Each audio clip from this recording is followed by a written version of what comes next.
नमस्कार, स्वागत है आप सभी का हमारे चैनल में। हम सुन रहे हैं डॉक्टर अशोक शर्मा जी द्वारा लिखित सीता सोचती थी। कल हमने प्रारंभ किया है भाग 17, नए मोड़ के संदर्भ। आइए आगे बढ़ते हैं। संध्या जाने को थी। महर्षि ने लक्ष्मण से रात वहीं बिताने का आग्रह किया, जिसे लक्ष्मण ने स्वीकार कर लिया। प्रातःकाल होने पर वे अयोध्या वापस जाने के लिए तत्पर हुए, तो सीता भी उन्हें विदा करने आई। सीता को देखकर लक्ष्मण ने उनके चरण स्पर्श कर उन्हें प्रणाम किया और फिर अनायास ही उनके मुख से सीता के लिए निकला, माँ। और फिर अपने मुख से सीता के लिए निकले संबोधन से वे कुछ सकुचा गए।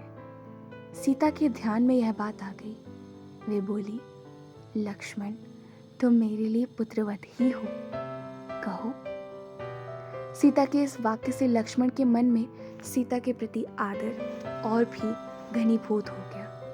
वे बोले, आप सदैव मेरे लिए माँ जैसी ही तो रही हैं। सीता ने इसका तो कोई उत्तर नहीं दिया, किंतु बोली, संभवतः तुम कुछ कहना चाहते थे लक्ष्मण। क्या आप भ्राताश्री के लिए कोई संदेश नहीं देना चाहेंगी? हाँ लक्ष्मण। लक्ष्मण, अपने भाई से कहना मेरे लिए चिंतित ना हो। यहाँ आश्रम के लोग बहुत अच्छे हैं। गंगा जी का किनारा है और बहुत ही रमणीक स्थान है। मुझे यहाँ बहुत अच्छा लग रहा है। भाभी, अपना ध्यान रखिएगा।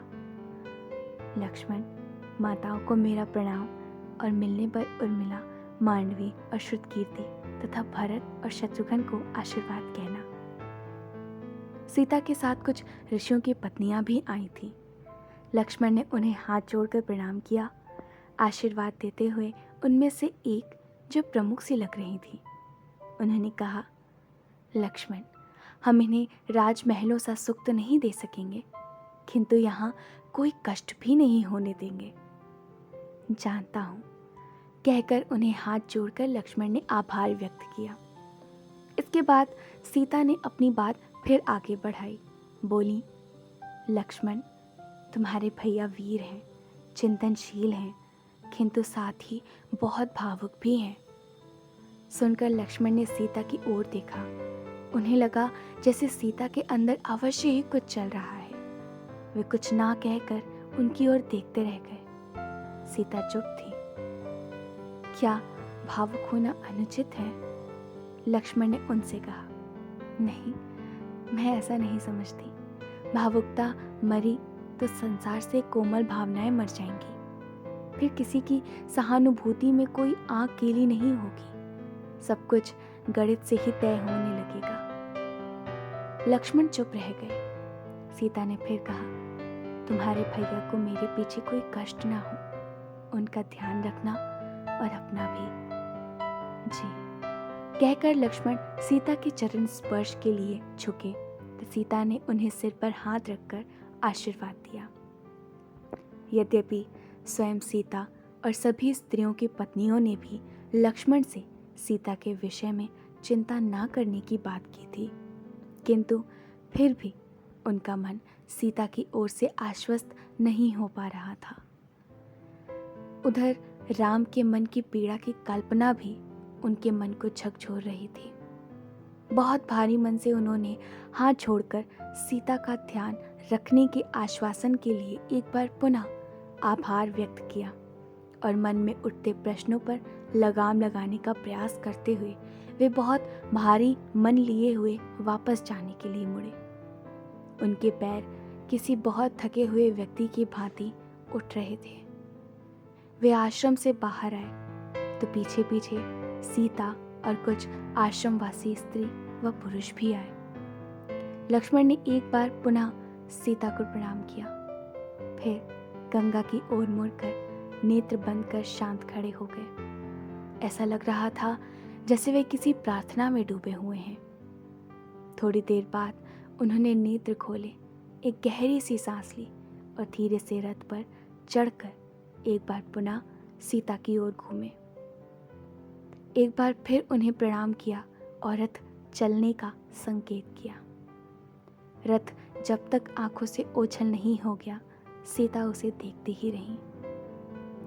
जो संसार बसाया वर्षों तक, सपनों को जोड़ गांठ कर, छोड़ उसे मन उड़ा, वृक्ष की ऊंची टहनी पर जा बैठा।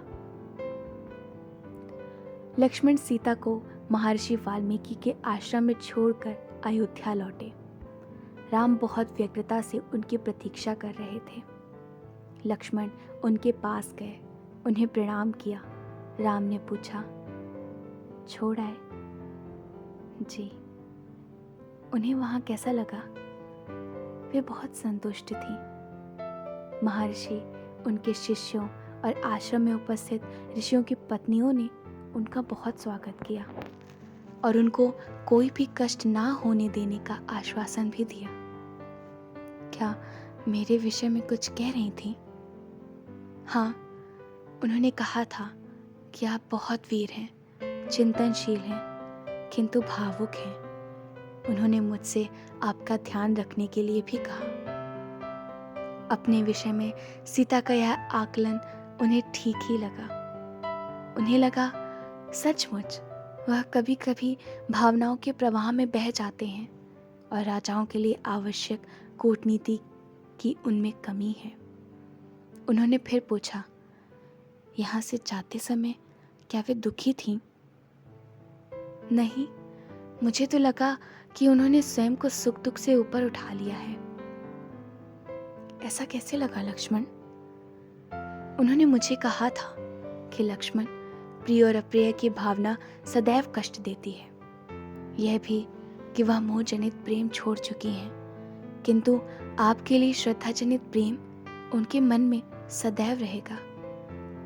और कहा था कि उन्होंने मोह छोड़ा है, कर्तव्य नहीं।